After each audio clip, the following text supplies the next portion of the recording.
انسان سے شرم، حیا، عصمت و عفت، اس کے سارے تصورات کو ختم کر دیا جائے، انسان کو حیوان بنا دیا جائے۔ ایک کتے کو شہوت ہے، جو کتیا مل جائے، چاہے اس کی ماں ہو چاہے اس کی بیٹی ہو، اس سے اس کو استفادہ کر لے گا۔ یہ انسانوں نے کیا قدریں لگا رکھی ہیں، ماں، بیٹی، بہن، بیوی، کیا فرق ہے ان میں؟ عورت ہے وہ بھی عورت ہے، یہ بھی عورت ہے۔ اور خاندانی نظام کی جڑیں کھود ڈالی جائیں، گویا کہ انسان حیوان بن جائے۔ اور یہ نوٹ کر لیجئے پلیز کہ یہود کی جو ایک تو کتاب ہے تورات، ایک ہے تالمود۔ تالمود ان کی فقہ کی کتاب ہے۔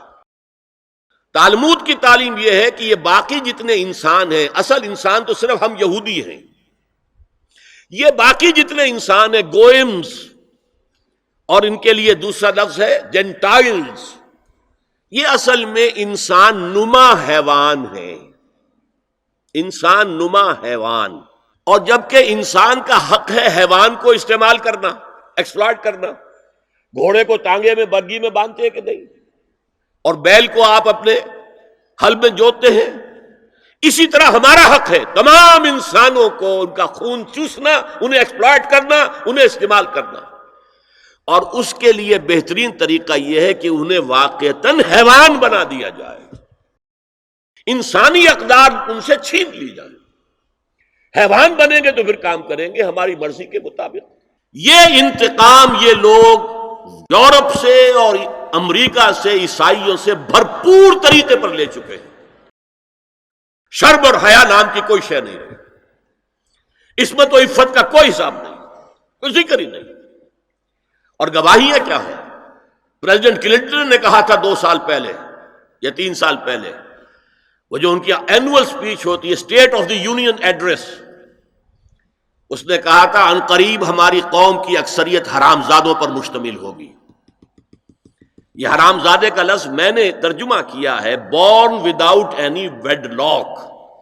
ایک تو ہوتا ہے ایک مرد اور عورت کی شادی ہوئی ہے، نکاح ہوا ہے، پھیرے پڑے، کچھ بھی ہوا ہے، لیکن اعلانیہ طور پر وہ اب شوہر اور بیوی کی حیثیت سے ہے، تو ان کی اولاد ہو رہی ہے، جائز اولاد ہے۔ ایک بغیر شادی کی اولاد ہو رہی ہے تو یہ حرامی ہے، حرام زادے ہے۔ انہوں نے کہا کہ ہماری قوم کی اکثریت حرام زادوں پر مشتمل ہوگی۔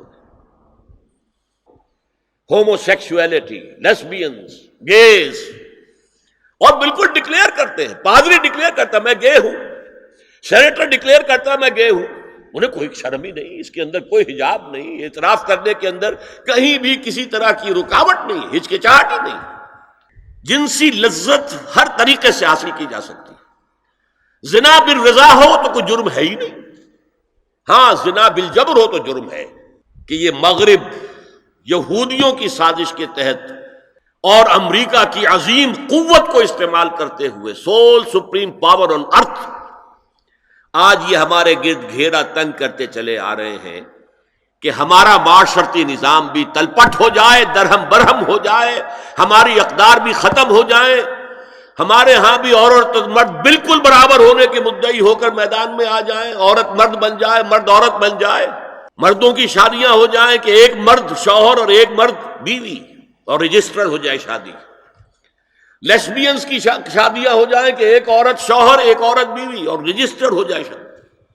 یہ سارا کام نَأْتِي الْأَرْضَ نَنْقُصُهَا مِنْ أَطْرَافِهَا، اس کی مثال کیا ہے کہ پہلے اس پروگرام کے تحت 1994 میں کانفرنس ہوئی قاہرہ میں، عرب ورلڈ کا وہ مرکز ہے۔ دوسری 1 سال کے بعد کانفرنس کر دی بیجنگ میں، اور اس کے بعد بیجنگ +5 کانفرنس ہوئی ہے۔ نام اس کا کیا تھا کانفرنس کا؟ Women 2000، gender equality, development and peace for the 21st century. Preparatory document میں نمبر 1 ہومو سیکسولیٹی کو نارمل سیکسول اورینٹیشن قرار دیا جائے، کوئی جرم نہیں ہے۔ مرد مرد سے شہوت رانی کرے، عمل قوم لوط، ایک شخص جو ہے عورت سے اپنی خواہش پوری کرنا چاہتا ہے، ایک مرد سے ہی کرنا چاہتا ہے، تمہیں کیا اعتراض ہے؟ عورتیں گھر کا کام کاج کرنے سے انکار کر دیں یا اس پر ویج طلب کریں، مزدوری دو ہمیں، محنت دو تب ہم کام کریں گے۔ یہ چولہا جھونکنا، یہ روٹی پکانا، برتن دھونا، یہ اس کے لیے ہمیں اجرت چاہیے، لیبر۔ نمبر 4، عورت حمل اور وضع حمل کی جو تکلیف برداشت کرے اس پر بھی شوہر سے اجرت لے۔ نمبر 5، اگر کسی وقت کسی عورت کی طبیعت آمادہ نہ ہو ہم بستری کے لیے اور شوہر مجبور کرے تو اسے میریٹل ریپ قرار دیا جائے، یہ زنا بالجبر ہوگا جس کی سزا دی گئی، شوہر اور بیوی کا معاملہ ہے۔ نمبر 6، پروسٹیٹیوشن کو ایک باعزت پیشہ مانا جائے اور ان کو پروسٹیٹیوٹس نہ کہا جائے بلکہ سیکس ورکرز، سیکسول ورکرز۔ 7، وراثت اور طلاق میں بالکل برابری، کوئی فرق نہیں۔ اب یہ خاص چیز تو معلوم ہوتا ہے کہ اسلام ہی کو ہدف بنا کر انہوں نے ایجنڈے میں شامل کیا ہے۔ اگر شوہر اور بیوی کے درمیان اعتماد نہ ہو، شوہر کو یہ یقین نہ ہو کہ میں جب باہر جاتا ہوں میری بیوی کیا کرتی ہے، اور بیویوں کو یہ یقین نہ ہو کہ میرا شوہر جب باہر جاتا ہے تو کیا کرتا ہے، اگر بد اعتمادی ہو جائے، اگر شوہر کی نگاہ میں کوئی اور عورت جو ہے وہ آ گئی ہے، کھب گئی ہے، اب اس کی توجہ اپنی بیوی پر سے ہٹ جائے گی، اسے خواب میں وہی آئے گی، یہ بانڈ آف لو کمزور ہوگا۔ اگر باپ کو یہ یقین نہ ہو کہ یہ اولاد میری ہی ہے تو وہ خاندان کا ادارہ دراڑیں پڑ گئی۔ لہذا اس خاندان کے ادارے کو مضبوط رکھنے کے لیے سب سے اہم کام کیا ہے کہ جتنی بھی سیکشول اٹریکشن ہے یہ دو صنفوں میں، مرد اور عورت، یہ سینٹرڈ رہے، مرکوز رہے شوہر اور بیوی کے درمیان، انتشار نہ ہو، نگاہ ادھر سے ادھر نہ جائے، بلکہ ان کی پوری توجہ، آپس میں اعتماد ہو، آپس میں محبت ہو۔